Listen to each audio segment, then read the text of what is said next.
Hola, ¿qué tal? Estamos. El fin de semana pasado en Brunete había varios compañeros que se acercaron a mí pues para preguntarme alguna cosilla acerca de cómo interpretar la tabla del viento, que se habían leído un par de veces o tres el manual y que no conseguían quedarse con los conceptos.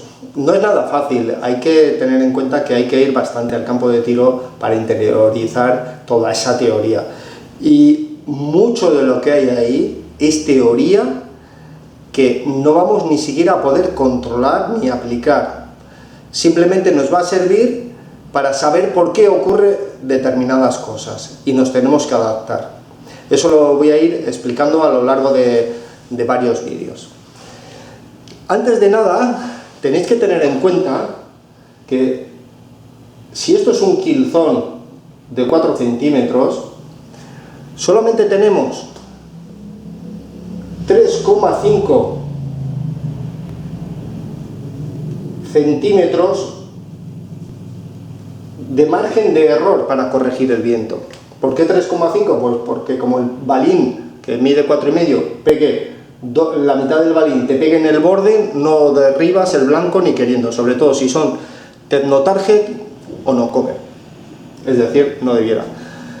Las dianas uruguayas, las Cooper, tampoco se van a caer si partes el balín ahí, Entonces, clavar la altura es importantísimo.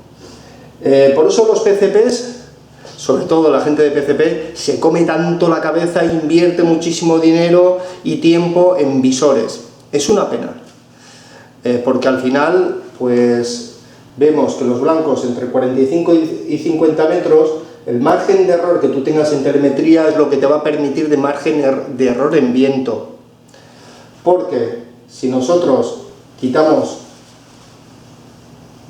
ese margen de error y resulta que hemos medido, por lo que sea, o bien por mucha reverberación, por temperatura, bien hacia arriba o bien hacia abajo, o porque ese día nuestro ojo no está muy fino, o porque, por ejemplo, antes de mirar por el visor hemos estado mirando hacia una zona muy iluminada, nuestra pupila se dilata, se contrae, no le da tiempo a lo mejor a reaccionar, y lo que ocurre es que, supongamos que medimos y en vez de 50 metros medimos 47 metros.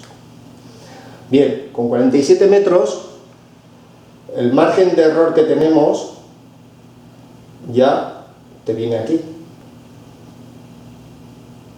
Más o menos, te viene aquí arriba. ¿Eso qué quiere decir? Que en vez de tener 3,5 centímetros de margen de error, ya solamente tenemos aproximadamente 2 centímetros de margen de error. O sea, solo podemos equivocarnos en 2 centímetros de margen de error. ¿Eso qué supone a 50 metros? Como luego lo vamos a ver. Pues que como mucho podemos equivocarnos en alrededor de 2 kilómetros por hora en la estimación del viento. Es decir, si yo corrijo viento de 4 kilómetros por hora y resulta que era viento de 2 kilómetros por hora y tenemos este margen de error en telemetría, nos va a pegar aquí o aquí, o aquí abajo, depende si la telemetría es un error en exceso o en devengo. Dicho lo cual, espero que esto os quede claro. Por eso es tan importante conocer muy bien el visor, conocer cómo funciona nuestro ojo, mantener la temperatura adecuada del visor, controlar los cambios por temperatura en las escalas. De ahí es de donde viene toda esa comida de coco que tienen los tiradores, y da igual que seas PCP o Pistola. Bien, una de las cosas muy importantes que ocurre con esto también no es solo el error en la telemetría, es que ante el conocimiento de que puede haber un error de telemetría y que además tenemos menos margen de error, nos saltan las dudas. Y al saltarnos las dudas, cuando estamos apuntando, en vez de que el movimiento de la retícula pueda ser esto, más o menos, El movimiento de la retícula, cuando ya nos surgen las dudas, empieza a ser esto.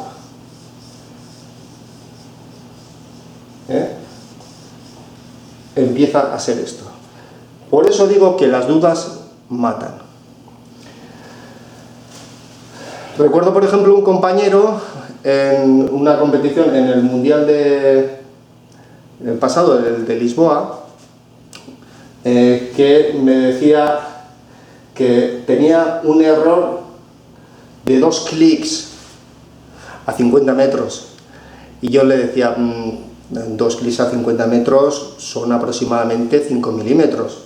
O sea, este margen de error es lo que tú tienes. Y él me decía, no, que se me van los tiros 2 clics. Dice, los estoy partiendo aquí, arriba del todo. Vale, y yo le decía, eso es 1,5 centímetros, 2 centímetros, eso son bastante más que 2 clics. Y me respondió y me dijo, mira, le he bajado esos 2 clics, y ahora ya las he empezado a tumbar. Vale, esos 2 clics no le hicieron bajar mecánicamente al visor de estar apuntando aquí arriba a apuntar al centro. Simplemente él, su cabeza, ya dio por bueno que ese era el error, se tranquilizó y en vez de tener este movimiento, pues tenía este otro. Y por eso las empezó a derribar. Y nos pasa mucho pues con el apriete, con el agarre, con la telemetría, etc. Y luego le echamos la culpa a todo lo demás, que no quiere decir que no haya problemas.